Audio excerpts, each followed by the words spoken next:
तो नमस्कार दोस्तों, मैं दीपक नागर। दोस्तों, दीपक इकोनॉमिक्स के इस चैनल पर आप सभी दोस्तों का स्वागत है।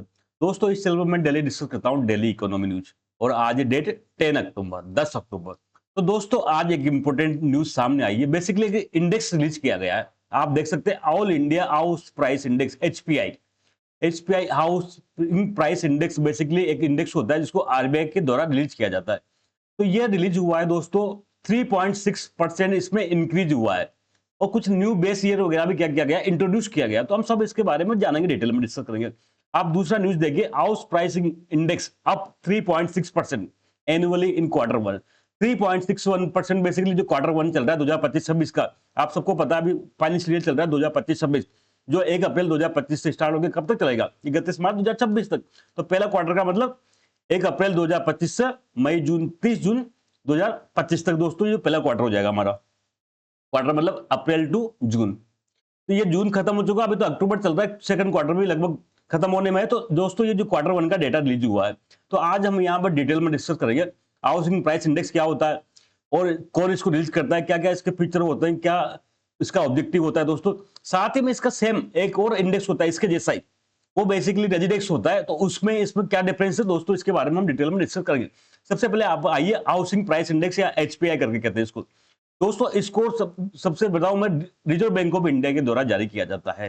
तो बेसिकली क्या हो ना, हमारे जितने भी अर्बन है, सिटीज है, वहां पर कई सारी रेजिडेंशियल प्रॉपर्टी है, रहने के लिए मकान। अभी मकानों के क्या रेट चल रहे हैं, इन मकानों के क्या रेट चल रहे हैं, इनमें कितनी इन्फ्लेशन हो रही है, महंगाई कितनी बढ़ रही है।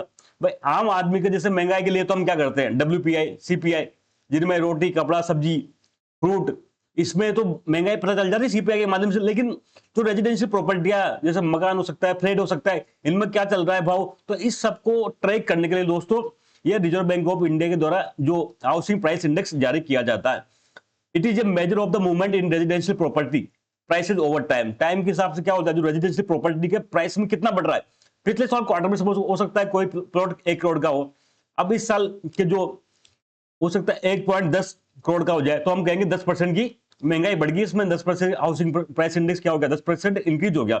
It provide real estate trend, जो रियल एस्टेट में ट्रेंड्स क्या चल रहा है, इकोनॉमिक स्टेबिलिटी क्या चल रही है, और अफोर्डेबिलिटी इन हाउसिंग सेक्टर में अफोर्डेबल है नहीं है हाउसिंग, ये सब के बारे में दोस्तों ये डेटा प्रोवाइड करता है। इसको जो रिलीज करता है basically reserve bank of India करता है। और क्वार्टरली डेटा आता है दोस्तों, ये क्वार्टरली आता है, मंथली नहीं आता है। इसमें हमेशा याद रखना, आपको ऑप्शन में एग्जाम में कुछ में पूछ के कंफ्यूज कर सकते हैं कि housing price index monthly release किया जाता है, तो गलत हो जाएगा। ये रिलीज क्वार्टरली, इसलिए Q1 का डेटा आया, मंथ का डेटा नहीं आया दोस्तों। ये लगभग भारत में जो टॉप बड़े शहर है दोस्तों, 18 सिटीज को कवर करता है। दिल्ली, मुंबई, चेन्नई, कोलकाता, महानगर, जयपुर हो गया, लखनऊ हो गया, अहमदाबाद, ऐसे दोस्तों बड़े शहरों को कवर करता है। पहले के टाइम पे जो अभी लेटेस्ट में जो आज दोस्तों अनाउंसमेंट हुआ, उसमें 2 बड़े चेंज हुए हैं। एक तो ये डेटा तो आया, साथ में बड़े चेंज हुए। एक तो सिटीज की संख्या बढ़ा दी, जो बेसिकली पहले 10 सिटी हुआ करती थी, एक केवल 10 सिटी के डेटा लिया करते थे। अब 10 सिटी तो बहुत कम है, तो इसको डेटा को बढ़ा के क्या कर दिया गया आरबीआई के द्वारा, अब इसको 18 सिटी तक बढ़ा दिया गया। तो ये आपको याद रखना है कि वर्तमान में हाउसिंग प्राइस इंडेक्स में कितने सिटीज कवर है। तो दोस्तों 18 सिटीज कवर है। इसका बेस ईयर दोस्तों, बेस ईयर मतलब बेस ईयर जिस ईयर की प्राइस से हम कंपेयर करते हैं। भाई, कोई लंबा है तो हम कहेंगे, कोई छोटा है तब तो कोई लंबा है, तो कंपेयर करते हैं। जैसे महंगाई सस्ता है दोस्तों, हमेशा कंपेरिजन से होती है। तो एक बेस ईयर मान लेते हैं, उसके कंपेयर में करते हैं कि आज महंगाई कितनी बढ़ी है, आज क्या रेट हुई है। तो पूर्व में दोस्तों जो बेस ईयर था वो 2011-12 था, लेकिन अब इसको चेंज करके आरबीआई के द्वारा 2022-23 कर दिया गया। बहुत ही इंपॉर्टेंट है दोस्तों। इस साल अभी लेटेस्ट में दोस्तों आरबीआई के द्वारा इसका बेस ईयर में चेंज किया गया है। 2010-11 बेस ईयर था, उसको अब चेंज करके 2022-23 कर दिया गया है, ताकि जो इकोनॉमी में कुछ चेंज हुआ होगा ना, तो वो इससे रिफ्लेक्ट कर सके। बेस ईयर में चेंज इसलिए करते हैं ताकि जो समय के साथ जो इकोनॉमी में चेंज हो रहे हैं उसको अपडेट किया जा सके। तो आपको ये बेस ईयर याद रखना है दोस्तों। इसके बाद अब मैंने बताया था एक और हाउसिंग प्राइस इंडेक्स, कई भाई है रेजिडेक्स। आप में से कईयों ने इसका नाम सुना होगा। बेसिकली काम यही करता है, काम ये भी यही करता है कि क्या करता है, जो हाउसिंग की प्राइस है, रेजिडेंशियल प्रॉपर्टी है, उसको ट्रैक करता है। पर इसको दोस्तों रिलीज करता है नेशनल हाउसिंग बैंक। आप सबने इसका नाम सुना होगा, नेशनल हाउसिंग बैंक का, एनएचबी का। बेसिकली ये ऑल इंडिया फाइनेंशियल इंस्टीट्यूशन है, जैसे नाबार्ड है, जैसे सिडबी है, जैसे एक्सिम बैंक है, इनके भाई ये नेशनल हाउसिंग बैंक। ये दोस्तों जो रेजिडेक्स है, इंडिया का फर्स्ट, ये याद रखना, इंडिया का फर्स्ट ऑफिशियल हाउसिंग प्राइस था इंडिया में। तो अगर आपसे पूछे कि भारत का फर्स्ट हाउसिंग प्राइस इंडेक्स कौन सा था? तो दोस्तों वो आरबीआई वाला नहीं था, ये रेजिडेक्स था, जिसको नेशनल हाउसिंग बैंक ने 2007 में रिलीज किया था। कब की रिलीज किया था इसको? 2007 से दोस्तों ये रेजिडेक्स भारत में चालू है। इसका बेस ईयर बेसिकली दोस्तों 2017-18, तो इसको याद रखना। जो उसका बेस ईयर था 2022-23, रेजिडेक्स का बेस ईयर 2017-18। दोस्तों इसमें ज्यादा सिटी कवर होती है, लगभग 50 शहरों को इसमें शामिल किया गया है दोस्तों, और जो ये 18 स्टेट्स और यूटी को शामिल किया गया है इसमें। 18 जो भारतीय राज्य है और यूटी है, उसमें के टोटल 50 शहरों को रेजिडेक्स में डाटा लिया जाता है। इसको भी क्वार्टरली रिलीज किया जाता है दोस्तों। नेशनल हाउसिंग बैंक, आप सबको पता है नेशनल हाउसिंग बैंक की स्थापना दोस्तों एनएचबी एक्ट 1987 के तहत 1988 में की गई थी।